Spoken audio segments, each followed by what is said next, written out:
ሐኪም ቤት የምትሄዱት ነገር ሁሉ ደግሞ በአደባባይ እንዲወራ አይደለም። አሁን እዚች ጋር የምትሄዱ ሴቶች በሙሉ ምን ልታደርጉ እንደምትሄዱ ታውቃላችሁ።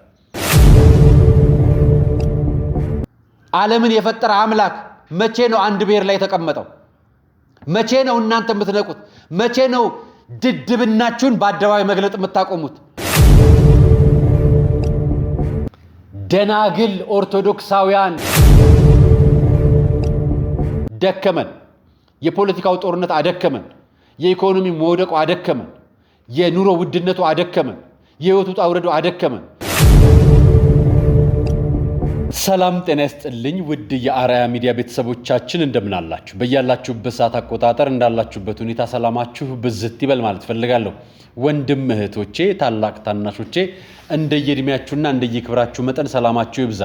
ታመው የተኙ በሆስፒታል ያሉ በጸበል ስፍራ የሚገኙ ወገኖቻችንን በስደትና በመከራ ውስጥ የሚገኙ ወገኖቻችንን እግዚአብሔር ያስብልን፣ ከክፉ ነገር በሙሉ ያርቅልን። ወንድሞቼ እህቶቼ፣ ታላቆቼ ታናሾቼ የምላችሁ በሙሉ ማለት ነው ዛሬ ቅዱስ ዮሴፍ ናቸው አይደል? እንዲሁም አቡነ ሀብተ ማርያም ጭምር ናቸው አይደል? እንኳን አደረሳችሁ ለወርሃዊ በዓላቸውና እንኳን አደረሳችሁ። በረከታቸው ረድኤታቸው ይድረሰን። እመቤታችን ቅድስተ ቅዱሳን ድንግል ማርያም፣ ቅዱሳን መላእክት፣ ነቢያት፣ ሐዋርያት፣ ጻድቃን፣ ሰማዕታት እንደ ጸጋና እንደየክብራቸው ደረጃ በሙሉ በረድኤት በበረከት በጸጋና በምሕረት ይጠብቋችሁ። ከፈጣሪም ያማልዱን፣ ከክፉ ነገር ይጠብቁን በያለንበት አይደለም? እግዚአብሔር ይጠብቀን ሁላችንም። ሀገራችንም ሰላም ያደርግልን። ዛሬ መረጃዎች ይዤላችሁ መጥቻለሁ። ለእናንተ ይሆናሉ ያልኳቸውን መረጃዎች ነው ይዤላችሁ የመጣሁት። ካልኳቸው መረጃዎች መካከል አሳያችኋለሁ። የመጀመሪያው መረጃ ከያዝኩት መረጃዎች መካከል አንደኛ ማረግላችሁ ትልቁ ሚኒስትር ዴኤታ ታክሲ ተሰልፎ ተሸለመ። የትኛው ሚኒስትር ዴኤታ? ማን የሸለመው? እንዴት ነው የተሸለመው? መረጃውን በዝርዝር አቀርብላችሁ ትሰሙታላችሁ። ኢትዮጵያ ውስጥ ሚኒስትር ታክሲ ተሰልፎ ያየነው ዘንድሮ ነው። ስለዚህ ጉዳይ የማቀርብላችሁ መረጃና ማስረጃ ይኖረኛል። ሌላኛው መረጃ ደግሞ ወንድማችን የምናከብረው የምንወደው ዲያቆን ዘማርያም አንድ መልእክት አስተላልፎልናል። አሁን የምንገኘው ነነዌ ጾም ላይ ነው አይደል? አንድ መልእክት አለው። ስለሱ መልእክት እናንተም ትሰሙታላችሁ። በተለይ ለእያንዳንዳችሁ ስለሚሆን ትሰሙልኛላችሁ፣ ስለሚጠቅመን ማለት ነው። ሌላኛው ተደብቆ የቆየ ኦርቶዶክሳዊነት ወደ አደባባይ ተገልጧል። የትኛው ኦርቶዶክሳዊነት አትሉኝም? አሳያችኋለሁ በማስረጃ። እሱ ነው የማቀርብላችሁ። ደግሞ አንድ እህታችን ይሄ የኔ እንባ ነው ስትል እንባዋን የሰሞኑ ማህበራዊ ሚዲያ አጀንዳ የሆነውን ጉዳይ ተቀብላ አጀንዳዋን ለራሷ አሳይታናለች። እኛም እሷን እንመለከታታለን፣ የምናግዛት ነገር ይኖራል። በዚህ አጋጣሚ ኮንዶም መጠቀም ተከልክሏል።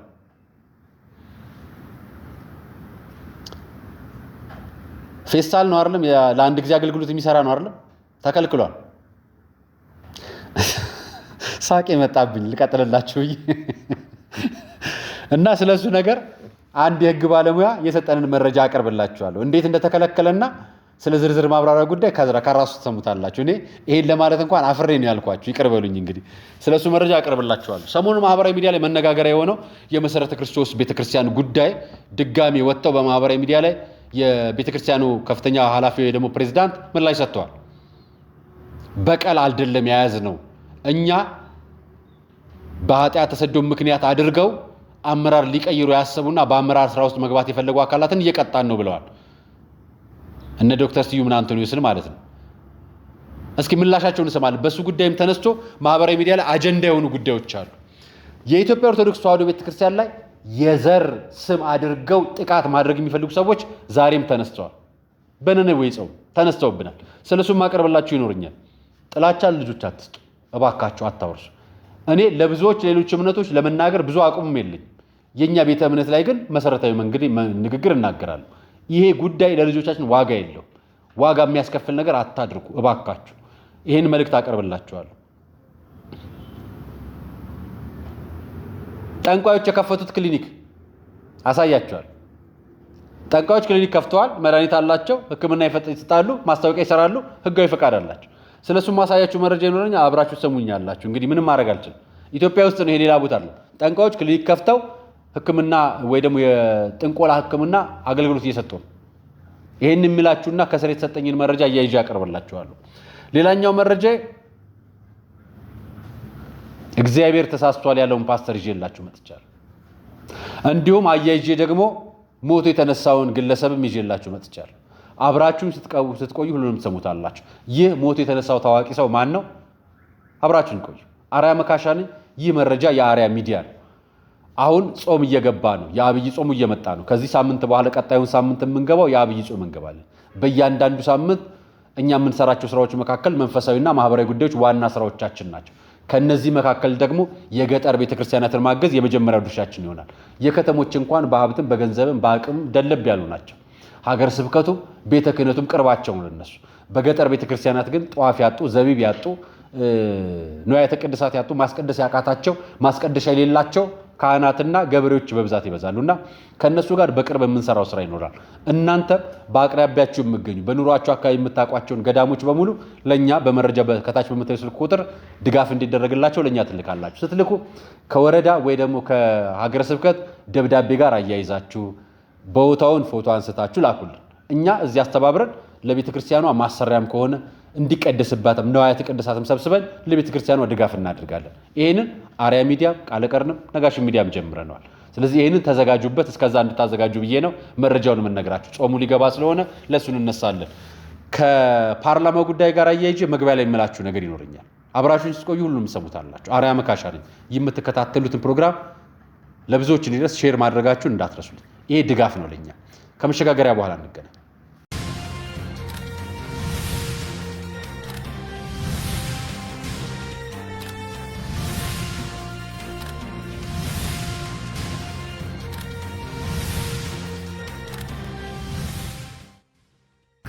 አመሰግናለሁ። የመጀመሪያው መረጃ የሚሆነው የፓርላማው ጉዳይ ነው። የፓርላማው ጉዳይ ጠቅላይ ሚኒስትሩ ዛሬ በፓርላማ ተገኝተው በተለያዩ ጉዳዮች ላይ ምላሽ እየሰጡ ነው።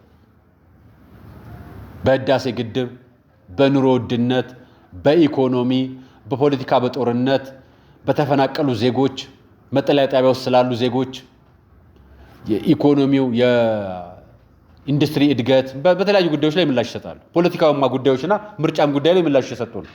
ይሄን ጉዳይ የሀገር ጉዳይ ነው። በፓርላማ የተሰጡት ጉዳዮች መካከል አንደኛው የአባይ ጉዳይ ነው። በአባይ ጉዳይ ላይ የሰጡት ምላሽ ለኢትዮጵያ ህዝብ አይደለም። ምላሹ የኢትዮጵያ ህዝብ የሰራውንም ያደረገውንም ያውቃል። ምላሹ ለማን እንደሆነም እሳቸው ያውቁታል፣ እኛም እናውቀዋለን። ሌሎቹ ጉዳዮች ደግሞ ግጭት በተከሰተባቸው ጉዳዮች ላይ ግጭቶቹን እንዴት ወይ ደግሞ ጦርነት በተከሰተባቸው አካባቢዎችና ጦርነት ይከሰትባቸዋል ተብሎ የስጋት ቀጠናዎች በሚባሉ የትግራይ፣ አማራ፣ ኦሮሚያ የተወሰኑ አካባቢዎች ላይ ተነስተዋል። ሰላም ቢወርድ ደስ አይላችሁ? እና እኔ ይህን ፓርላማ መጨረሻውን ብጠብቀው ደስ የሚለኝ ከሁሉም ጋር እንታረቃለን፣ አንድ ላይ እንሆናለን፣ እነሱም ይታረቁናል፣ አንድ ላይ እንሆናለን፣ በጋራ ሀገር እናለማለን፣ በጋራ እንለውጣለን የሚል ነገር እጠብቃለሁ። ጉቦ የሚቀበል ሰራተኛ ጠፋ፣ ጉቦ የሚከፍል ካህን ጠፋ፣ በስርዓት የሚያስቀድስ አለ፣ ሀገር የሚመራና ለሀገር እድገት በጋራ የሚሰራ ህዝብ አለ ተብሎ በጋራ ሁሉም በህብረት ቢነሳ ደስ ይለኛል። ተቃራኒ የሌለው ነገር የለም። ነገር ግን እንደ ሀገር ደግሞ ደከመን እና ደከመን። የእውነት አልደከማችሁ? እየሞከርን ነው አይደል? ብዙ ነገር እየሞከርን ነው፣ ደክሞናል። እና ያልደከመን ነገር የለም። ብዙ እኛ የምናቀርባቸው መረጃዎችን ብታዩዋቸው ብትሄዱ የሀገር ጉዳዮች ናቸው። የግለሰብ ጉዳይ የሀገር ጉዳይ ነው። የቤተሰብ ጉዳይ የሀገር ጉዳይ ነው። ትዳር ይበተናል፣ ፌሚኒስት ይነሳል፣ እኔ መብት የሚብሉ ይነሳሉ። ነጋዴው መከራውን እያየ ነው። 80% ነጋዴው ከንግድ ዓለም ወጥቷል። መከራና ስቃይ ነው። ግብር በዛብኝ የሚልና ከንግድ የሚወጣ አለ። ይሄም ሌላኛው ችግር ነው። የመሬት ሽያጭ ላይ የሚሳተፉ ጉቦ የሚቀበሉ የመንግስት ሰራተኞች አሉ። ይሄም መከራ ሆኖበታል መንግስት። በጉቦ የሚቀጠሩ ካህናት አሉ። ቅዳሴ የሚያስቀድሱ ጉቦ የሚቀበሉ፣ ንስሐ በጉቦ የሚቀበሉ ካህናት አሉ። ይሄም ለኛ መከራ ነው። በብዙ መንገድ ብታዩት ሁላችንም ያለንበት ሁኔታ እየሞከርን ነው እና ደክሞናል። የምንነግራችሁ ፓርላማ መስማት ብቻ አይደለም፣ የሲኖዶስ አጀንዳ መስማት ብቻ አይደለም፣ የሃይማኖት ተቋማት ጉባኤ መግለጫ መስማት ብቻ አይደለም። በአብዛኛው ነገር ደክሞናልን በግልጽ ቋንቋ ልናገረው። ደከመን። የፖለቲካው ጦርነት አደከመን። የኢኮኖሚ መውደቁ አደከመን። የኑሮ ውድነቱ አደከመን። የህይወት ውጣ ውረዱ አደከመን። የአለቃና የሰራተኛ መከራው አደከመን። ያላደከመን ነገር የለም። ደክመናል። ይሄን መድከማችንን በአደባባይ ተናግረናል። በአደባባይም ታውቁታላችሁ። እናንተ ግን እኛን አሰሙ እና ፓርላማው፣ ቤተ ክህነቱም፣ የሃይማኖት ተቋማት ጉባኤው፣ መጅሊሱም የወንጌላውያን ህብረትም መሰረተ ክርስቶስን ቢሰሙን እንፈልጋለን። ደክሞናል። ኮት ለብሳችሁ በቪየት ስለምትሄዱ ለእናንተ ላይ ታያችሁ ይችላል። እኛ ግን ደክሞናል። የእውነት ደክሞናል። ጠልተናችሁ አይደለም። ህይወት አድክማን ነው። የእናንተ ንግግር፣ የእናንተ መልስ፣ የእናንተ ነገሮች ህይወታችን ላይ የቀነሱልን ነገሮች የሉ። የጨመረብን ውድ ነገር ይበልጣል። ያጣለን የሚያጋጨን ነገር ይበልጣል። የማንግባባበት ነገር ይበልጣል። እያንዳንዳችን በዘር በብሔር በጎሳ በሃይማኖት በምናም ተከፋፍለን ጦር ቀስት ስበን ነው የምንጠብቀው። አንዱ የሳበ ሰዓት ሌላውም ለመሳብ እና ደክሞናል። ምላሳችንም ለነገር ረዝሟል። ደከመን እና የነነዌ ጾም ላይ አይደል ያለነው? ለንስሐ ጊዜ እንስጥ። ንስሐ ሰጥተን ከፈጣሪ የምንታረቅበት ዘመን ያድርግልን። ይሄን ብያችሁ ታክሲ የተሰለፉት የሚኒስቴር ዴታ አላሳያችሁ። ታክሲ የተሰለፉት ሚኒስቴር ቱማ ሚዲያ ነው የነዘገበው። የሲዳማ ክልል ነጋዴዎችና የተለያዩ ህብረተሰብ ክፍሎች አባላት አዋተው የብሔራዊ ሎተሪ አስተዳዳሪ የነበሩት አቶ ገረመው ጋርጄ መኪና ገዙላቸው። አቶ ገረመው እስከ 1997 ዓ.ም ድረስ በያኔው የሲዳማ ዞን በዋናው አስተዳደርነት የመሩት በኋላ በፌዴራል ገቢዎችና ጉምሩክ ሚኒስቴር ዴታ የነበሩ ቀጥለውም በ2000 ዓ.ም ጀምሮ እስከ 2017 ዓ.ም ድረስ የብሔራዊ ሎተሪ አስተዳደር ሆነው ያገለገሉ ናቸው። ከተሰናበቱ በኋላ አቶ ገረመው ገርጄ በፊንፊኔ ከተማ በእግሩ ሲሄድና የህዝብ ትራንስፖርት ሲሻማ የተመለከቱ የክልሉ ነጋዴዎች መኪና ገዝተውላቸዋል። የምር ነው? እውነት ሚኒስትሩ ታክሲ ተሰልፈው ነበር? የእውነት ጡረታ ወጥተው ተቀምጠው ከብሔራዊ ሎተሪ አስተዳደር ሆነው ከብልሹ አሰራር ጋር ተያይዞ በመጣባቸው ጉዳይ ከነ ሰሜን ባፈርስ ጋር ክርክር የገጠሙት እኛ የብሔራዊ ሎተሪ አስተዳደር የነበሩት ለብዙዎች ሚሊዮን ሲሸልሙ የነበሩት ለብዙዎች ቤት ሲሸልሙ የነበሩት ለብዙዎች ኮንዶሚኒየም ዕጣ ሲያወጡ የነበሩት ለብዙዎች መኪና ሲሸልሙ የነበሩት በሚሊዮን ብሮች የሚያስተዳድር ተቋም ይኖር የነበሩት እኛ ሚኒስተር እውነት ታክሲ ተሰልፈው ነበር የሚሄዱት? የሲዳማ ነጋዴዎች በጣም እናመሰግናቸዋለን። በነበሩበት ሰዓት ስልጣን አላቸው። በነበሩበት ሰዓት መስረቅ ይችላሉ። በነበሩበት ሰዓት ማግኘት ይችላሉ። በነበሩበት ሰዓት ብዙዎቹ አድርገውታል። በጣም ብዙዎቹ ሲሾም ያልበላ ሲሻር የሚቆጨዋል የሚለውን ተረት ይዞ ነው ሁሉም ሰው የሚሾሙ። በጣም ብዙ ሰው 99% ሰው የሚሾመው ለዛ እና የተሾሙት በሙሉ ካያቸዋቸው የሆቴል ቤት ባለቤት ነጋዴዎች፣ የውጭ ሀገር ልጆች አሉ የሚያስተምሩ በሀገራቸው የከበሩ ናቸው። እኚህ ግን አቶ ገረመው ከሚኒስቴርነት ወርደው ታክሲ ተሰልፈው ሲሳፈሩ አይተዋቸው ነጋዴዎች ሸለሟቸው።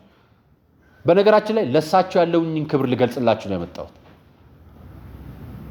ሰው መሆን የቻሉ ሚኒስተር ናቸው። ብዙዎች ሌሎች ሚኒስትሮችን ይዋቸው እንደዚህ ሲያደርጉ አታያቸው። አይሆኑም። ሲሾም ያልበላ ሲሻር ይቆጨዋል ነው የነሱ ተረት። እኚህ ሚኒስትር ግን የሲዳማው ሀቀኛ ሚኒስትር ታክሲ ተሰልፈው ተሸለሙ። እናመሰግናቸዋለን። ላከብራቸው ነው ያመጣሁት። ሁለተኛው መረጃ ያልኳችሁ የዲያቆን ወንድማችን የምናከብረው ዘማርያም እንዲህ አይነት መልእክት ላከልን። ለሁላችንም የሚሆን ነነዌን አንስቶ ጸንታችሁ ኑሩ በርቱ ሲለን እውነቴን ነው የምላችሁ። በዚች 3 ቀን ጾም ሁላችንም ከልብ ከጾምን የቤተ ክርስቲያን የትዳርም የሀገርም ችግራችን ይቀረፋል። በቃ እነዚህ ያሉ አንጓዎች ቤተክርስቲያን ስንመጣ ሰላም ካገኘን፣ ስንንቀሳቀስ ሀገራችን ሰላም ከሆነች፣ ቤትም ስንገባ ትዳራችን ላጤነታችን ሰላም ከሆነ እንድሬ ነው የምፈልገው። ይህ ያለም እየተናጋ ያለ አየ ምን አረጋ ማየት ብቻ አረግ እግዚአብሔር አምላክ እንዲህ ያለ እግዚአብሔርም ያደርግባቸው ዘንድ በተናገረው ክፉ ነገር ተጸጽቶ አላደረገው። እግዚአብሔርም አሁን በኢትዮጵያ ሊያደርግ የነበረው በሀያታችን በበደላችን ምክንያት ሊያመጣ ያሰበውን ጥፋት በዚህ ነነዌ ጾም አላደረገው ተብሎ ያድርግልን። እግዚአብሔር እኔ ያስምርልን። እሱ በቸርነቱ ሊያመጣው ነበረ። ነነዌ ጾም እየጾማችሁ ከልብ ስለ ጾማችሁ አላደርጉም ይበልን እግዚአብሔር አምላክ። አሁን በቃ አዎ ጥፋት ላመጣብህ ነበረ። ወጣትነት ጥሩ አልነበረም። ትዳርህን በጥብጣው ነበር። የቤተክርስቲያን ችግር ምክንያት ነበር። መዓት ላመጣ ነበር። አላደርጉም ይበልን። አሁንም እሱ አላደርጉም ካላልን ከባድ ነው። ክርስቲያኖች አባት ካሳጣን ከባድ፣ እረኛ ካሳጣን ከባድ ነው። መሪ ካሳጣን ከባድ፣ ትዳሩ መሪ ካጣ ተከባድ ነው። ልጆች አሳዳጊ ካጡ ከባድ። ወጥቶ መግባቱ ሰላም ካጣን ከባድ ነው። እኔ ያሰብኩትን መዓት አላደርጉም ይበለን። አሁን በቸርነቱ በቃችሁ ይበለን። ከእንግዲህ እንዲህ ላመጣ ያሰብኩትን ቁጣ መልሼዋለሁ ይበለን እግዚአብሔር። ይሄ ነው ዋናው ለኛ የምፈልግ። የጾሙ ግብ ይሄ ነው። ወጣት ነበር፣ ካው ትሰክር ነበረ፣ ትዘሙት ነበረ። እችን ነበነነዌ ጾም ከልብ ስለ ጾም በንስሐ ስላደረግከው ስጋው ደግሞ ስለተቀበል አላደርገውም ይበለን እግዚአብሔር። አላደርገውም ይበለን። ለዚህ ጊዜ ትክክለኛ መልእክት ነነዌን እንጠቀምባት። የሀገራችን ሰላም፣ ቅድም የተናገርናቸውን ችግሮች፣ የትዳራችንን ችግር፣ የቤተሰባችን ችግር፣ የልጆቻችን ችግር፣ የሀገራችን ችግር በሙሉ እንዲፈታ፣ የሃይማኖት ተቋማችንም ችግር እንዲፈታ እግዚአብሔር በቃ እንዲለን ከልባችን በንስሐ በጸሎት እንመላለስ። ይሄ ለዚህ ጊዜ የሚያስፈልግ ስለሆነ ለሁላችሁም አጋርቻችኋለሁ። ቤተ ክርስቲያን ልጆቿ እየተመለሱላት። እንዴት አድርገው ነው የሚመለሱት? እንደዚህ አድርገው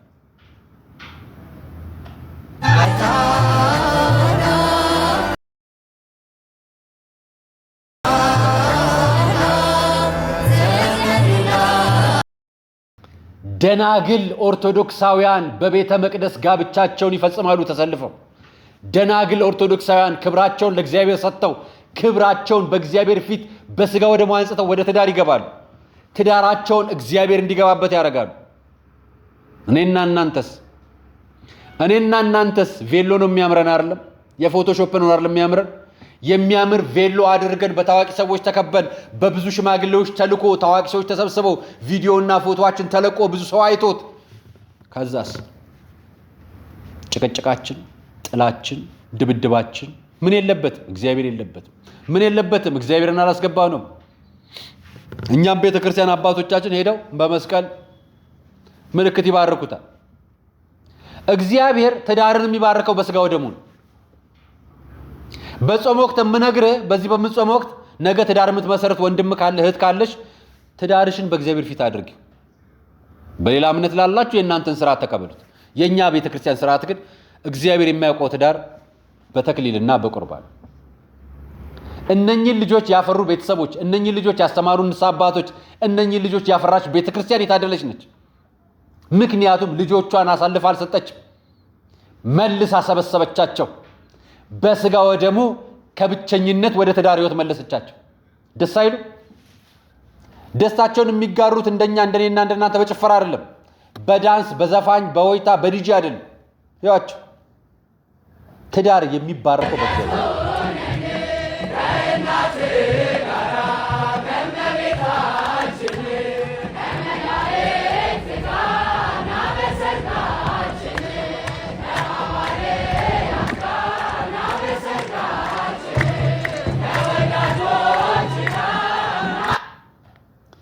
ወጣቶች የቀጣይ ዘመን ህይወታችን እንዲቀጥል፣ ልጆቻችን ቤተሰባችን እንዲባረክ፣ ነገ ኢትዮጵያ ሀገራችን ሰላም እንድትሆን ብሔር፣ ጎሳ፣ ሰፈር፣ ፖለቲካ፣ ዘር፣ ድንበር ምናምን እንዳያጋጨን ትዳራችን ውስጥ እግዚአብሔር እናስገባ። ፈሪሃ እግዚአብሔር ይኑረን። ወንድማችንን እንውደደው። ቋንቋውን፣ ብሔሩን፣ ጎሳውን፣ ሰፈሩን እያየን አይደለም፣ የእግዚአብሔር ልጅ መሆኑን እያየን እንውደድ። የእግዚአብሔር ፍጡር መሆኑን እያየን እናክብር። ይሄን የምነግራችሁ እነዚህ ወጣቶች እንዴት እንደሚያስደስቱ እያሳየዋችሁ። ቤተ ክርስቲያንን በጋብቻ እናጨናንቃት። ልጆቻችን ቤተ ክርስቲያን ስጋ ወደሙ እንዲቀበሉ እናርጋቸው። ንስሐችን ወደ እግዚአብሔር ለመመለስ ይሁን። አሁን ያለንበት የነነዌ ጾም ሰማያዊ መንግስት የምንወርስበት ድልድያችን ይሁንልን። እግዚአብሔርን ለሀገራችንም፣ ለቤተሰባችንም፣ ለልጆቻችንም፣ ለድንበራችንም፣ ለሁሉንም ነገር ሰላም የሚያወርድልን፣ ይቅርታ የምንጠይቅበት፣ ከእግዚአብሔር የምንታረቅበት ያደርግልን። መዓቱን ያርቅልን፣ ክፉን ያርቅልን። ለዚህ ነው እነዚህ ወጣቶች ለአባቶቻችን ምሳሌ እንዲሆኑ ያመጣዋቸው። ሌሎችም ደግሞ እናንተም እንደነዚህ ወጣቶች ሁኑ ለማለት ያመጣሁት። አያጓጓ? በእግዚአብሔር ፊት መኖር አያጓጓ? በፍቅሩ መኖር አያጓጓ?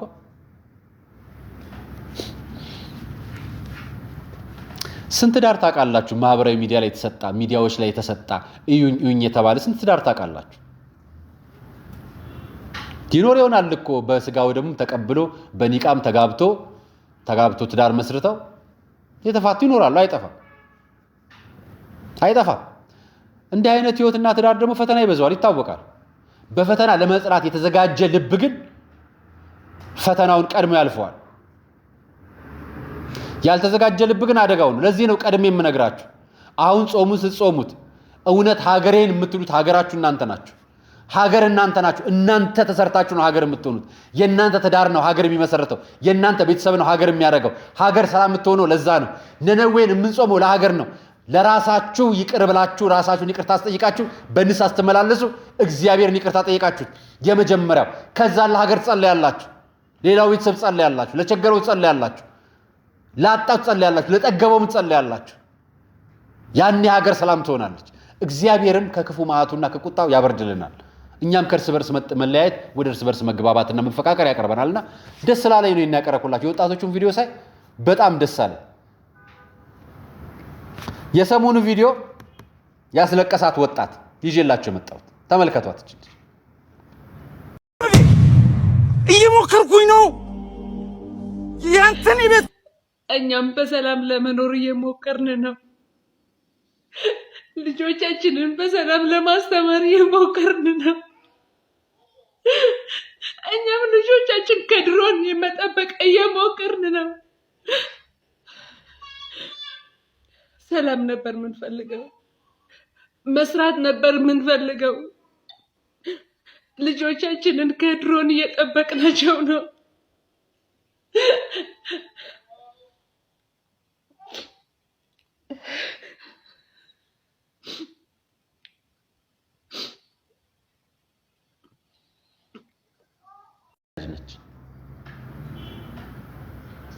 ይሄ ሰሞኑ ቪዲዮ ለቤት ክራይ ብቻ መስሏቸው አስተያየት እየሰጡ ያሉ ብዙዎች አሉ። አያችሁ፣ እየሞከርን ነው። አዎ ብዙዎቻችን እንሞክራለን። ልጆቻችን ከድሮን ለመጠበቅ እየሞከርን ነው። ጦርነት እንዳይከፈትብን ለማድረግ ጥረት እያደረግን እየሞከርን ነው። መስራት እየፈለግን እየሞከርን ነው አለች። ይሄ ትግራይ ብቻ ነው ይሄ ድምጽ አይደለም። ጎንደር የለም ይሄ ድምጽ፣ ጎጃም የለም ይሄ ድምጽ፣ ወሎ የለም ይሄ ድምጽ፣ ሸዋ ላይ የለም ይሄ ድምጽ፣ ይሄ ድምጽ ወለጋ ላይ የለም፣ ይሄ ድምጽ ሆሮ ጉድሮ ላይ የለም፣ ይሄ ድምጽ አርሲ ላይ የለም፣ ይሄ ድምጽ ጅጅጋ ላይ የለም፣ ይሄ ድምጽ ባሌ ላይ የለም፣ ይሄ ድምጽ ደቡብ ኢትዮጵያ ላይ የለም። ሁሉም ጋር አለ። ከድሮን የሚጠብቁ፣ ከሞት ልጆቻቸውን የሚጠብቁ፣ ከሽፍታ የሚጠብቁ፣ ላለመሞት የሚጥሩ፣ ለመኖር የሚዳክሩ፣ በልተው ለማድረግ የሚጥሩ፣ ተቸግረው ስቃያቸውን የሚያዩ፣ ቤት መጠለያ አጥተው የሚሳቀቁ ይሄ የሉም አሉ። አያችሁ፣ ሁላችንም እየሞከርን ነው። ሰርተው ለማደር በሀገር ሰላም ለማድረግ የሚጸልዩ የሉም አሉ። ጉቦ ከፍሎ ለመንጠቅ በሌላው ላይ ባለስልጣን ለመሆን እንደሚጥረው ሁሉ ለመኖር የሚዳርክ ልጆቹን ከድሮን ጥቃት ከጥይትና ሞት ለማዳን የሚጥር አለ። ለዚህ ነው የፓርላማ ጉዳያችን በላይ እግዚአብሔር ይመልስልን የምንለው። ፓርላማ ያቅሙን ይመልሳል፣ እግዚአብሔር ደግሞ የሁላችን ይመልስልናል። ለዚህ ነው ነነዌ ጾማዬ ስላለን እየሞከርን ነው ብቻ ሳይሆን እያደረግን እንኖር። ከጥይት ጥቃት ብቻ ሳይሆን በህይወት ለመኖር ከሚዳርክሩ ብቻ ሳይሆን ከእግዚአብሔር የሚታረቅ ልብ ይዘን መሞከራችንን ከልባችን እናርገው። አዎ ከእግዚአብሔር መታረቅ እየሞከርን ነው ብቻ ሳይሆን መሞከራችን በተግባር ይሁን። ሙከራ አይደለም እግዚአብሔር የሚፈልገው፣ መኖር ነው የሚፈልገው። በክርስትና መኖር፣ ከልብ መጸለይ፣ ከልብ መመላለስ፣ ያንጀታችንን የእውነታችንን ማልቀስ እግዚአብሔር ይመልስልናል። እኛ ያጣነው በዓለም ሙከራ ላይ ነው ያለነው። በእግዚአብሔር ፊት ጠይቀን አናውቅ።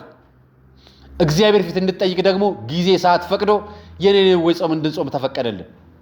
ቤተክርስቲያን ስርዓት አበጀችልን እና ሁሉም እያለቀሰ ነው። እዩት፣ ነነዌ ጾም ላይ አይደል ያለነው? ሰይፉ ሲያር የሚባል አንድ ወንድም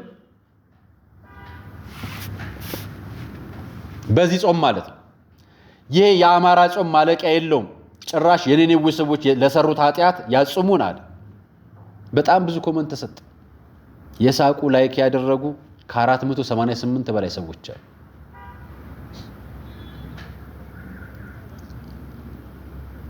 ገጹን ገብቼ ላይ ሞከርኩ።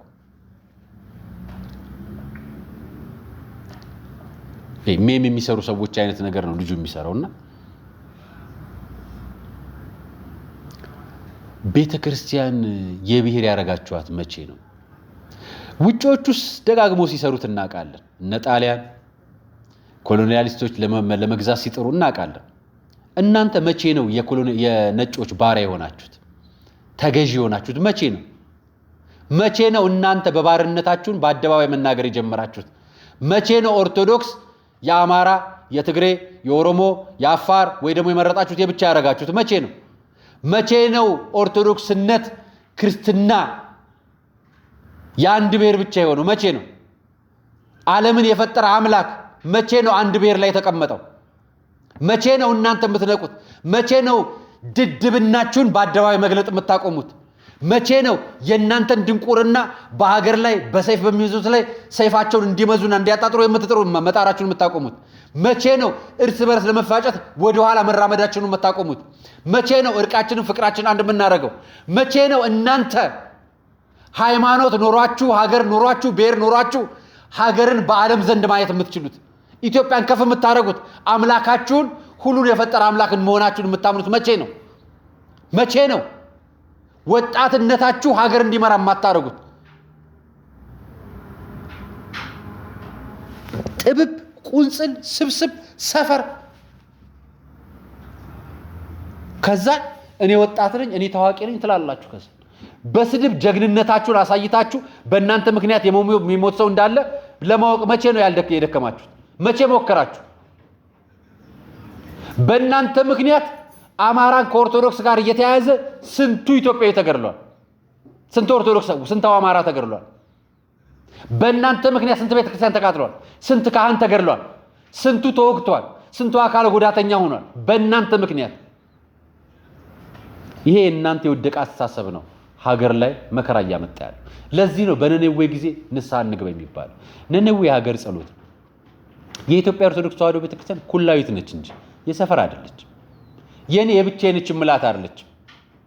ቻይናው መጥቶ ኦርቶዶክስ የሚሆንባት፣ ጃፓን መጥቶ ኦርቶዶክስ የሚሆንባት እንጂ የኔና ያንተ ብቻ የኢትዮጵያ ብቻ የእንትን ሰፈር ብቻ የሚባል ኦርቶዶክስነት የለም። ኦርቶዶክስ ዓለም አቀፋዊት ነች፣ ኩላዊት ማለት ነች።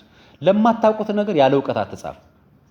ለዚህ ነው ያለ ዕውቀት የሚጻፍ ነገር በሙሉ ስድብ የሚያስከትለው፣ ወቀሳ የሚያስከትለው። ይሄን ነገርናችሁ እንላለን። ነገርን በነገራችን እውነትን እውነት፣ ሐቅን ሐቅ፣ ነጭ ነጭ፣ ውሸትን ውሸት ማለት አለብን።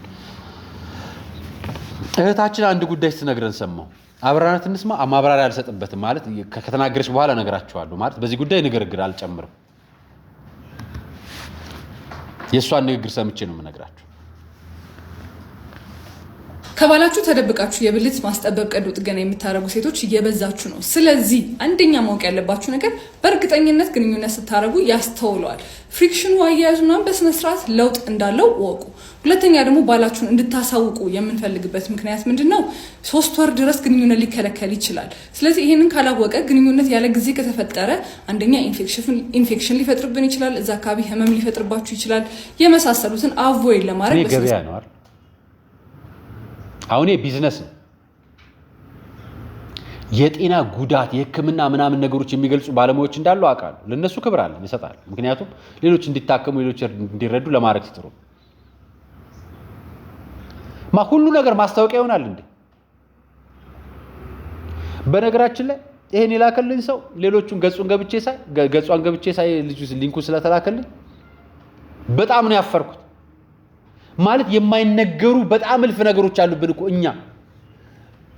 በጣም ብዙ ሰው እኮ መነገር የሌለበት ነገር አለ። በቃ አጠገባችሁ ለሚመጣ ብቻ የምታስተላልፉት መልእክት አለ። አጠገባችሁ ላለ ብቻ እንደ ህክምና እኮ በተዘዋዋሪ መንገድ ይሄ ንስሐ ማለት ነው። በተዘዋዋሪ መንገድ ለጠበቃ የሚነገር በሙሉ በፍርድ ቤት ለሚቆም ነገር እንዲዳንበት እንጂ ሁሉ ነገር ጠበቃው እንዲያወራው አይደለም። ሐኪም ቤት የምትሄዱት ነገር ሁሉ ደግሞ በአደባባይ እንዲወራ አይደለም። አሁን እዚህ ጋር የምትሄዱ ሴቶች በሙሉ ምን ልታደርጉ እንደምትሄዱ ታውቃላችሁ። እና አንተናቸውን አንተን ሊያስደርጉ ነው የሚሄደው እንድንላቸው ማለት ነው። አንደኛ ገበያሽን ነው የምትዘጊው አንቺ። ሁለተኛ ነገር ደግሞ እሷ ጋር የምትሄዱ ሴቶች በሙሉ ለምን እንደምትሄዱ አውቀናል። በዋናነት ግን እንዲህ አይነት ነገር ለማስታወቂያ በሚዲያ ለመነገርም አንደበት መክፈት አይገባም። የትኛውም ዕውቀትና ሊቅነት ሊኖራችሁ ይችላል። በዚህ በሳይንሱ ደረጃ እሴት የሚባል ሞራል አለ። ኢትዮጵያዊነት የሚባል ማንነት አለ። ሁሉ ነገር ይወራል እንዴ? በእምነት ንስሐ መስጠት እንደፈለገ እንዲወራ ያደርገው ምን ሳባትን እኮ አይፈቀድለትም። ለእናንተም የሚነገረው የሚያደርጉት ህክምና የሚመጡት ሰዎች እኮ እንድትናገሩላቸው አይደለም የተናገሩት። ይሄ ማለት እኮ በተዘዋዋሪ መንገድ ሴቶቻችሁ በሙሉ እንዲናቸው እያልሻቸው ነው ለወንዶች። ሁለተኛ የማይገለጽ ቃላትን መጠቀም ምንድነው የሚጠቅመው? ምን ነው ክብራችሁ ለእናንተ? ሙያውን አታርክሱት ባካችሁ። ለነገሩ ገንዘብ የማይገዛው የለም፣ ለገንዘብ ማታረጉት የለም። እኔ እንዲህ ብዬ ልለፈው ከዛ በላይ አልልም፣ ምክንያቱም ጸያፍ ይሆንብኛል። ከዛ በላይ አልፌው ልሂድ። እችኑ አያይዤ ነው ማመጣላችሁ። ኮንዶም ተከልክሏል። ሰሞኑን አዋጅ ጸድቋል አይደለም? የፌስታልን ጉዳይ በተመለከተ ቆሻሻ ማስወገድ አዋጅ በተመለከተ የአካባቢ ጥበቃ ባለስልጣን አዋጅ አስወጥቷል።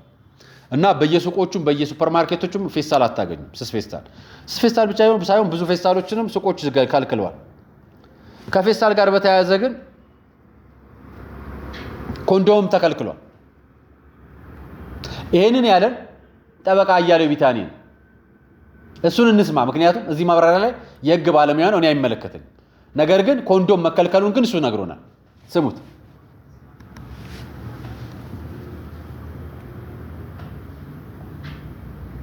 የእንጀራ ላስቲክ፣ ኩርቱ ፔስታል፣ የችግኝ ማፍያ ፔስታል፣ የአስክሬን መገነዣ ፔስታል፣ ግላቭ፣ የብር ላስቲክ እንዲሁም ደግሞ ኮንዶምን ጨምሮ አገልግሎታቸው ለአንድ ጊዜ አገልግሎት የሚሰጡ ናቸው። በየትኛው ድንጋጌ ውስጥ ይካተታሉ? ጠበቃና የህግ አማካሪ አያሌው ቢታኒ ነኝ። እንግዲህ በዚህ ጉዳይ ጋር በተያያዘ በተለይም ለአንድ ጊዜ አገልግሎት ላይ ወይም ደግሞ ጥቅም ላይ የሚውሉ ፕላስቲኮችን በተመለከተ እንግዲህ የአዋጁ አንቀጽ 2 ንዑስ አንቀጽ 11 ላይ በግልጽ አስቀምጧል ማለት ነው። መልሶ ዑደት ላይ የማይውሉ አንድ ጊዜ ብቻ ጥቅም ላይ የሚውሉ ዳግም ጥቅም ላይ የማይውሉ ነገሮች እንደምን ይቆጠራሉ ማለት ነው? አንድ ጊዜ ጥቅም ላይ የሚውል ፕላስቲክ በሚል ይህንን መጠቀም አሊያም ደግሞ ይዞ መገኘት ምንድነው ማለት ነው? ያስቀጣል። ከ2000 እስከ 5000 ብር ድረስ ያስቀጣል ማለት። ስለዚህ የእንጀራ ፕላስቲክ እናቶቻችን እንጀራ ላስቲክን መጠቀማቸው፣ ኩርቱ ፔስታል መጠቀማቸው እንዲሁም ደግሞ የብር ላስቲክም ላስቲክ ነው፣ ይህንን መጠቀም በተጨማሪም ደግሞ እንግዲህ ትናንትና በሰፊው በቲክቶክ ገጽ ላይ ውይይት ስናቀርብ ኮንዶምስ በራሱ ለአንድ ጊዜ የምንጠቀም ስለሆነን ተጠያቂ ያደርገናል ወይ? ኮንዶም ይዞ መገኘት እንደ ፕላስቲክ አካል ስለሆነ ተጠያቂ ያደርገናል ወይ የሚል ጥያቄ ቀርቧል ማለት ነው። ባይ ዘ ወይ ጉዳዩ ከሞራል እሴት ጋር ብቻ የተያዘ ሳይሆን እውነት እንደ ፕላስቲክ ከመሆኑ አንፃርና አንድ ጊዜ ተጠቅሞ የሚጣል ከመሆኑ አንፃር ለአንድ ጊዜ ጥቅም ላይ የሚውል ፕላስቲክ ነው ወይስ አይደለም? ይህንንስ በተመለከተ ኤክስክሉሲቭሊ የተቀመጠ ነገር አለ ወይ? የሚያካትትና ማያካትት የትኛው ነው የሚለው ላይ አዋጁ ግልጽ ነገር የሌለው በመሆኑ አሁንም በህዝቡ ዘንድ ምን ሆናል ማለት ነው? አከራካሪና አሻሚ ሆኖ ይገኛል ማለት ነው። ስለዚህ ለአንድ ጊዜ ጥቅም ላይ የሚውል ፕላስቲክ የሚባሉት ምንድናቸው የሚለው ላይ መንግስት አሁንም አዋጁን ሊያስፈጽም የሚወጡ ደንብና መመሪያዎችን መሰረት በማድረግ ለህዝቡ ግልጽ የሆነ ማብራሪያ እንዲሰጥ አስፈላጊ ስለሆነ ይህን ቪዲዮ ሰርቻለሁ ማለት ነው። ለሚመለከተው አካል እንዲደርስ ኮፒ፣ ሊንክ፣ ሼር፣ ሪፖስት ማድረግ አትርሱ። አመሰግናለሁ። ስለዚህ በተዘዋዋሪ መንገድ ምን ማለት ነው?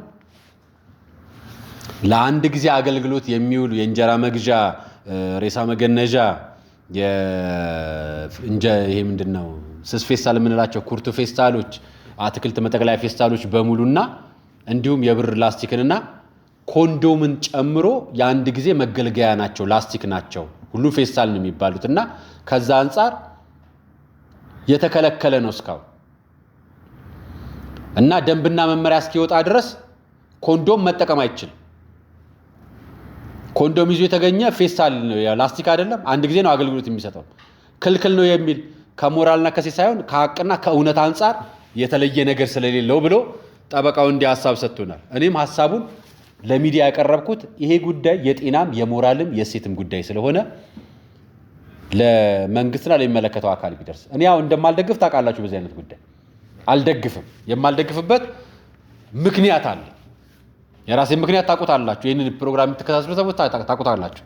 ስለዚህ ከተከታተላችሁ አንፃር እንዲህ አይነት ነገር ካልተፈቀደ ምንድነው የተፈቀደው የሚለውንም ደግሞ እንድናየው ፈልጋል። በዛው እንግዲህ መንግስት ያይለናል ብዬ ተስፋ አደርጋለሁ። ሌላኛው አያይዤ የማቀርብላችሁ ሌሎችም ፕሮግራሞች ነገ አቀርብላችኋለሁ። የመጨረሻ ማድረግላችሁ አንደኛው መረጃ ምን መስላችሁ? የመሰረተ ክርስቶስ ቤተክርስቲያን ትላንትና ባወጣቸው መረጃና ከትላንትና ወዲያ ባወጣው መረጃ በ21 በወጣው መረጃ ጨምሮ የዶክተር ስዩም አንቶኒዮስን ጀምሮ 4 ሰዎችን ከአባልነት አግዷል። እነሱ ደግሞ ሲሟገቱ እንደነበር እንደምናውቃቸው በማህበራዊ ሚዲያ ያየናቸው መረጃዎች እኛ እንደ ውጭ እንዳለ አካል ማለት የመሰረተ ክርስቶስ ቤተክርስቲያን አባል እንዳልሆነ ሰው በውጭ እንደምናየው ሰዎች የእምነት ተቋማቸው መሪዎች በግላቸው በእምነት ተቋሙ መሰረት ሳይሆን በግላቸው ሄደው ከኃጢአተ ሰዶም ወይ ደግሞ ከግብረ ሰዶም ከሚፈጽሙና በዚህ ጉዳይ ላይ ፈቃድ ካላቸው ከነዚህ ተቋማት ጋር በአካል ግንኙነት እንደሚያደርጉ መድረክ እንደሚመሩ እንደሚሰበስቡ ጭምር ገልጸዋል። በአደባባይ ማለት ነው። እና እሱን ተከትሎ መግለጫ ወጥቶ ነበር። ትላንትና ማምሻውን እኚህ አባት የመሰረተ ክርስቶስ ፕሬዝዳንት መሪ ናቸውና ራሳቸውን መግለጫ ወጥተው ምን አሉ? እኔ ቤተክርስቲያኑቱ እኔ ነኝ አሉ። ስለዚህ እንደፈለኩ ማድረግ ይችላል የሚል አይነት መልእክት ያለው ነገር ገባ ብዙ መረጃዎች ላይ። ከዛን እነዚህ አይነት መረጃዎች ከመጋራታቸው በፊት መግለጫ ወጥተው ነበር የመሰረተ ክርስቶስ እና እኔ ምን አደረኩኝ?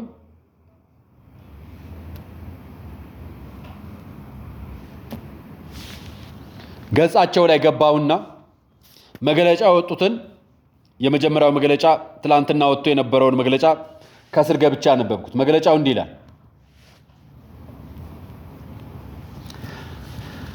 ከመሰረተ ክርስቶስ ቤተክርስቲያን ወቅታዊ ጉዳይ ላይ የተሰጠ መግለጫ ይላል። በቀን 25/9/2015 ዓ.ም ነው። የመሰረተ ክርስቶስ ቤተክርስቲያን አስተዳደር መሪዎች ጉባኤ የቤተክርስቲያኒቷን ስርዓትና ባልተከተሉ ምክር ለመቀበል እንቢተኛ በሆኑ ሳይመረጡ ወይም ሳይጠሩ መሪ ለመሆን በሞከሩ ባልተገባ መንገድ በሚዲያ የቤተክርስቲያን አሰራርና አመራር በሚያጠለሹ ግለሰቦች ላይ የአስተዳደር መሪዎች ጉባኤ በቀን 22/5/2018 ዓ.ም በደብዳቤ ቁጥር ጽፈዋል። እርምጃ መውሰዱ ይታወቃል።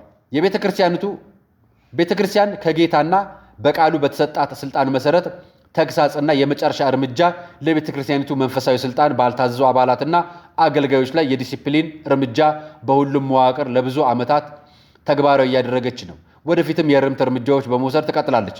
ይህ የመጀመሪያው ጊዜ አይደለም። ነገር ግን እነዚህ ወገኖች በተመለከተ በዚህ አካሄዳቸው ከቀጠሉ ቤተክርስቲያን እርምጃ እንደምትወስድባቸው በክልሎቻቸው እንደተገለጸላቸው እየታወቀ በተለያዩ ማህበራዊ ሚዲያ በተሳሳተና በሚያሳስት መንገድ ግብረ ሰዶማዊነትን በመቃወማቸው ምክንያት እርምጃ እንደተወሰደባቸው ተደርጎ በመገለጽ ላይ ይገኛል። የመሰረተ ክርስቶስ ቤተክርስቲያን ግብረ ሰዶማዊነትን በመቃወማቸው ምክንያት ምንም አይነት እርምጃ አልወሰደችባቸውም፣ ደግሞም አትወስድም። ቤተክርስቲያን ግብረ ሰዶማዊነትን አጥብቃ ትቃወማለች ብለው የሚል ሐሳብን አያይዘው መረጃዎችን አጋርተዋል። በማህበራዊ ሚዲያም ዘመቻ ከፍተዋል መሪዎቹ። ጥያቄው ይሄ እውነት የሚናገሩት እውነት ነው ከተባለ የቤተክርስቲያኒቱ አባላት በኮመንት ምን እያሏቸው እንደሆነ ላሳያችሁ። ኤልሳ ኤልቦ የምትባል እህታቸው ምንም እንኳን ሶሻል ሚዲያ ላይ መጻፍ ባልፈልግም አንድ ነገር በማህበራዊ ሚዲያ ላይ ከተለጠፈው መደገፍ ወይም መቃወም፣ ማጋራት፣ አስተያየት መስጠት በሚዲያው ህግ ስለሆነ በዚህ መሰረት የራሴን አስተያየት ጽፌያለሁ። ሌሎች አሰራር ጥሰቶችን በተመለከተ በተጨማሪ አስተያየት በአጥቢያ ቤተክርስቲያን በኩል የማቀርብ ይሆናል። እነ ዶክተር ስዩምና ሌሎች እናንተ ማየት ያልቻላችሁትን ማየት የቻሉ ዓለም አቀፍ ፕሮግራማችሁን ያሰረዙ ከስተት የመለሷችሁ የኤልጂቢቲኪውን አሰራር በተቀበለች አጥቢያ ቤተክርስቲያን ስብሰባ ተቀምጠው የትና በምን ውስጥ እንደነበሩ ያላወቁ የቤተክርስቲያኒቱን አገልጋዮች የት እንደነበሩ ያሳወቁ ዘመኑን የዋጁ ንቁ አገልጋዮች እንደሆኑ ነው የማምነው። ቤተክርስቲያንን ከጉድ ያወጡ ባለውለታዎች ናቸው። እናንተም እነርሱን የእርምት ጥሪ ተቀብላችሁ ብዙ እንደተሯሯጣችሁና እርምጃ በራሳችሁ የተሳሳተ አካሄድ ላይ እርምጃ እንደወሰዳችሁ ከተለያዩ ልጥፎቻችሁ ተረድቻለሁ። ይህንን በበጎ ጎን የሚታይ ነው። በዚህም እነዚህ ሰዎች ለእናንተ የአገልግሎት አጋርን የሚሆኑ እንጂ ከቤተ ክርስቲያን የሚወገዱ ሰዎች ናቸው ብዬ አላስብም። ይልቁንም እውቅናና ሽልማት እንጂ በእነርሱ በሚዲያ መቅረባቸው ስህተት ነው፣ ከአሰራርም ውጭ ነው ከተባለ እናንተስ ለምንድን ነው ወደ ሚዲያ የወጣችሁት? የማን በሚዲያ መቅረብ ነው የቤተ ክርስቲያን ስም ያጓደፈው? በመቶች የሚቆጠሩ ልጥፎችን ያደረገውን ማን ነው? እኛ የምንጠይቀው አካል አይኖርም ብላችሁ ካሰባችሁ ከሆነ በቤተ ክርስቲያን መመሪያ መሰረት ትልቁ የስልጣን እርከን ወይም ምዕመናን ስለሆነን እስካሁን የቤተ ክርስቲያን ውስጥ ጉዳዮች ለሚዲያ በማዋል እናንተ መሪዎችም በምዕመናን ፊት መጠየቅ አለባችሁ ብለው እንደዚህ አይነት አስተያየት በጣም ብዙ ተቃውሞች እየቀረበባቸው ይገኛል። ይሄ ምዕመናኖች አሏቸው። እነሱ ደግሞ ጭራሽ በሚዲያ ወጥተው እኛ ቤተ ክርስቲያን ነን ብለው በሚዲያ ለጥፈዋል። እነሱ ደግሞ የቤተ ክርስቲያን ህብረት እንጂ አንድ የቤተክርስቲያን መሪ ቤተክርስቲያን ነኝ ማለት አይችልም፣ እንደሱ ከሆነ የግል ስልጣኑ የግል ቤቱ አረገው ብለው እየተናገሩ ያለ ሰምቻለሁና ይሄን ቪዲዮ ይዩት። እሳቸው ያሉበትን ጥያቄውን በቀጥታ መመለስ አልፈልግም። የማልፈልገው ስለማልፈልገው ነው። ኦኬ ሃርድ ፋክቱን ግን መናገር እችላለሁ። ሃርድ ፋክቱ ምንድነው? አንድ የቤተ ክርስቲያን አባል መብቱ ምንድነው፣ ግዴታው ምንድነው የሚለውን እኔ ሌላ ሚዲያም ላይ ተናግሬ ያለው እኔ የቤተ ክርስቲያኒቱ ፕሬዝዳንት ነኝ። የቤተ ክርስቲያኒቱ ህጋዊ ተወካይ ነኝ። ስለዚህ ቤተ ክርስቲያኒቷ ነኝ ነው ሌላ አነጋገር። ይሄንን የሰጠው ደንቡ ነው፣ ህጉ ነው። ህጉ ደግሞ እኔ ከመጣሁ የተሻሻለ አይደለም። እኔ ከመምጣት በፊት የተሻሻለ አይደለም። እናንተ ጋር ፕሬዝዳንቱ እንደፈልጉ ማዘዝ ይችላሉ ማለት ነው። አሁን እኛ ጋር የቅዱስ ሲኖዶስ መሪ ብፁዕ አቡነ ማትያስ ናቸው። ብፁዕ ቅዱስ አቡነ ማትያስ ናቸው። የቤተ ክርስቲያናችን የበላይ አባት ናቸው። አባት ብፁዕ ቅዱስ አቡነ ማትያስ በቃለ ዓዋዲው ህግ መሰረት በቤተ ክርስቲያን ስርዓት መሰረት ባይኖሩ ባይፈጽሙ ምዕመኑ ቤተ ክርስቲያኒቱ አለች። ቅዱስ ሲኖዶስ ሳይኖር ለ1600 ዓመታት ኖራለች ቤተ ክርስቲያናችን። እናንተ ጋር ፕሬዝዳንቱ ባይኖር የለም ማለት እያሉ ያሉት እሳቸው እንደዚህ ነው። ተጨማሪ ቲክቶከሮች ሰብስበው እየተጠየቁና እየተመለሱ ነው። እንዲህ አይነት ምላሽ ሰጥተዋል እሳቸው በቀጥታ እነሱን በዚህ ጉዳይ አይደለም ያሉበት ቪዲዮ እዚህ ጋር አግኝቼዋለሁ። ሰሞኑን እየተነሱ ባሉ ወቅታዊ ጉዳዮች ላይ ማለትም መሰረተ ክርስቶስ ቤተክርስቲያን ሶዶማውያንን ትደግፋለች ወይስ አትደግፍም በሚሉ ጉዳዮች ላይ የመሰረተ ክርስቶስ ዋና ቢሮ መተን ጥያቄዎቻችን መልስ እንዲያገኙ አስበናል። ደግሞ መተናል። አብራችሁን ግቡና መልሶቻችሁን ተቀበሉ።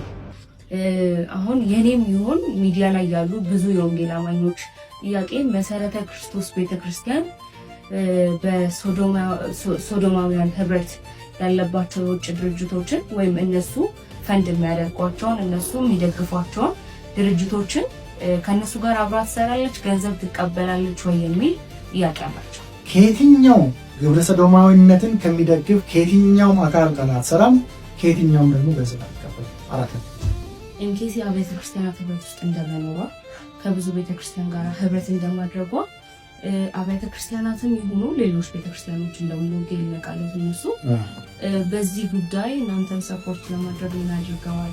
በግል በሰርክል እዚህ ቢሮ ድረስ መጥተው ማድረግና ማድረግ ያለብን ነገሮች መክረዋል። በአሁን ጠራሻቸው ትልልቅ የሚባሉ ፊተን ነገር ግን አሁን ትልቁ ችግር የሆነው ሰው ወይም ቤተ እምነት ከፈረንጅ ጋር የሚሰራ ከሆነ አውቶማቲካሊ ማርጂናላይዝ የማድረግ ቴንደንሲ አለ በኢትዮጵያ ውስጥ። ፈረንጅ የተባለ ሁሉ ግብረ ሰዶማዊ የሚል እንድምታ ያለው አሰራር ነው። ከዚህ የተነሳ ፊት ለፊት ማውጣቱ መናገሩ ለአንዳንድ ቤተ እምነቶች እኛም በዚህ ፊት እንፈረጃለን የሚል ሊኖር ይችላል። ሌላው ግን እዚህ ጋር መነሳት ያለበት የውጭ ድርጅቶች ግብረ ሰዶማዊን አሽልኮ ያስገባሉ የሚል ጥርጣሬ ካለ በጋራ ቆመን ነው መፋለም ያለ። ትልልቅ ድርጅቶች አሉ እዚህ ሀገር ውስጥ። ገንዘባቸውን ብቻ ነው ወይስ ሀሳባቸውን ይሰጡናል ያስተላልፋል የሚለው መጠናት ያለበት፣ እሱንም በጋራ ሆነ። እንግዲህ የቤተክርስቲያኑ ፕሬዝዳንት ነው ፈጽመው አንሰራም ያሉት። እኛም ነግረናቸዋል ከዚህ በፊት በተደጋጋሚ እንኳን ከእናንተ ጋር የኢትዮጵያ ኦርቶዶክስ ተዋሕዶ ቤተክርስቲያን የእስልምና ምክር ቤት ተቋሙም የመጅሊሱም ጭምር የወንጌላውያን ህብረትም የወንጌላውያን ካውንስልም የሃይማኖት ተቋማት ጉባኤም ከሉተራንት ቸርች እና ከሜኖናይት ቸርቾች ጋር ዩኤስኤ ጭምር በጋራ ይሰራሉ። ትደግፋለች አትደግፋለችም አይደለም ጥያቄ። እኛ እንደምናውቀው ጥያቄው እነዚህ የመሪዎቹ አካላት የሃይማኖት ተቋም መሪዎቹ አካላት ሄደው ከነዚህ ጋር በአንድነት በህብረት ቆመዋል ነው ጥያቄ። በተዘዋዋሪ መንገድ እነሱ ቢደግፉንም ፍላጎታቸው የእነሱን ፍላጎት እንድናስፈጽም እንጂ የኛ ጉዳይ እንዲፈጸም አይደለም ዋና ዓላማቸው። ይሄንን በኢትዮጵያ ኦርቶዶክስ ተዋሕዶ ቤተክርስቲያን የሉተራንትን አንስቼ አነግሬያቸዋል አለ። የኒውሮጂያን